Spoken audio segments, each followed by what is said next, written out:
dạ xong rồi anh học tí đây đấy chanh đấy này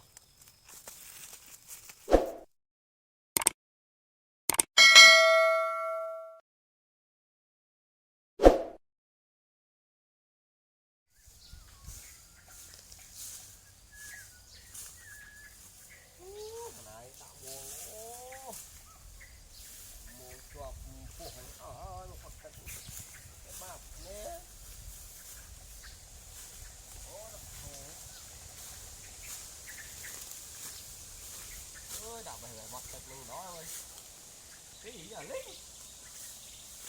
đọc nó vô lên xong á nó ngủ mình là linh lún cho trà bôi tinh khơi những con cò nâu nữa là mau phâu đi mót đặt để chọc phâu tao người họ đồn thôi đạn đồng đằng rồi này rồi anh trâu nó tới này mấy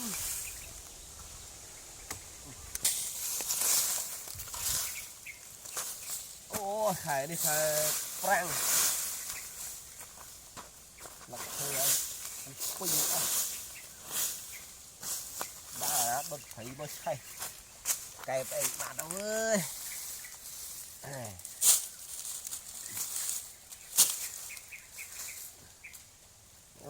vô một chân đã mệnh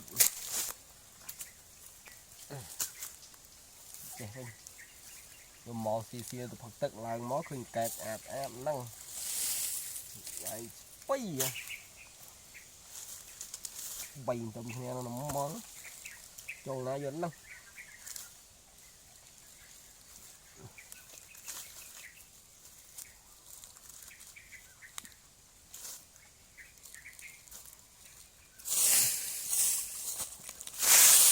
bật theo cặp thử bỏ sân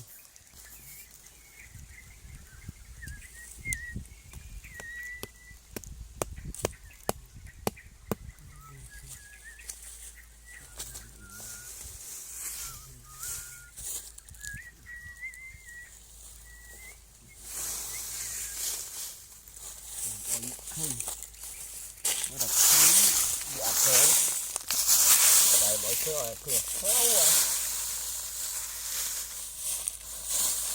đây là lúc sống ngạt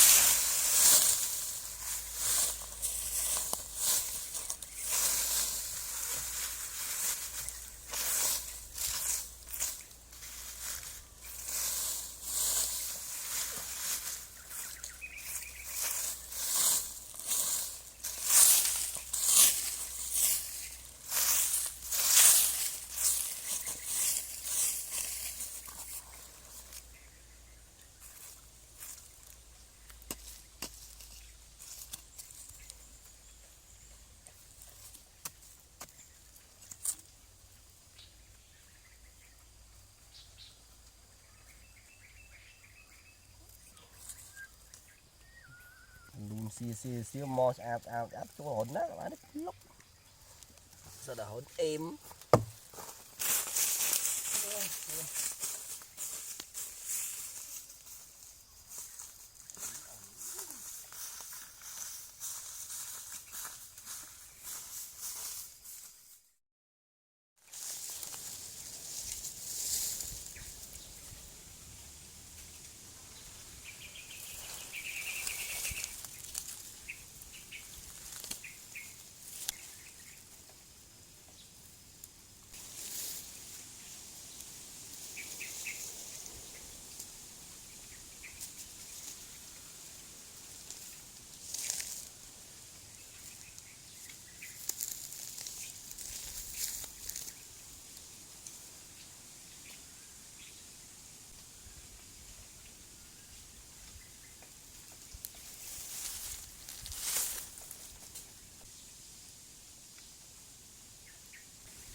Sọt gì đấy.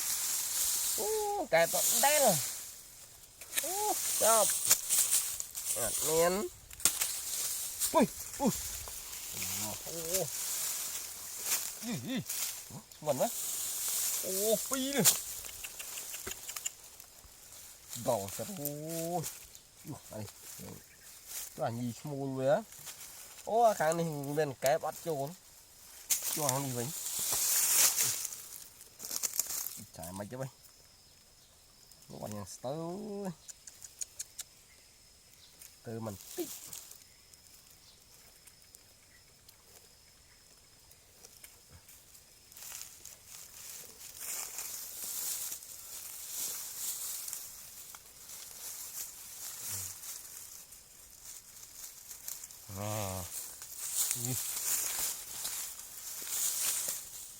Cồm tích khai đang phải ăn men núi ở đây xí tức ơi đau tức phật thôi nhưng mà lọc mò anh thế này mà ngày mò chuột ngày thon điền thời vui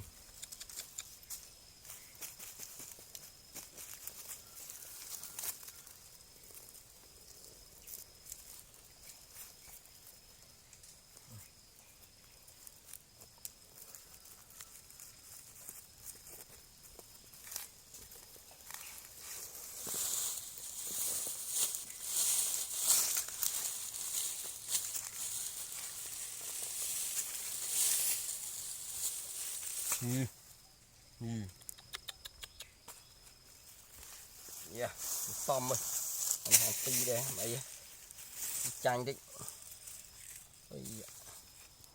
xin này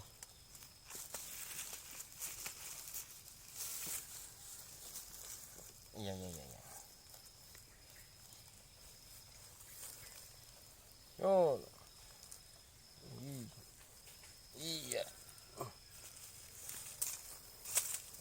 đó còn đục giờ đi cuốn ấy đục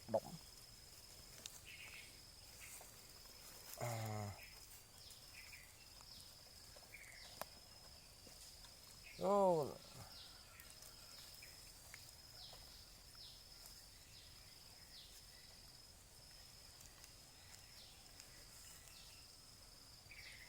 chụp nha còn mình kia tính mình cái đau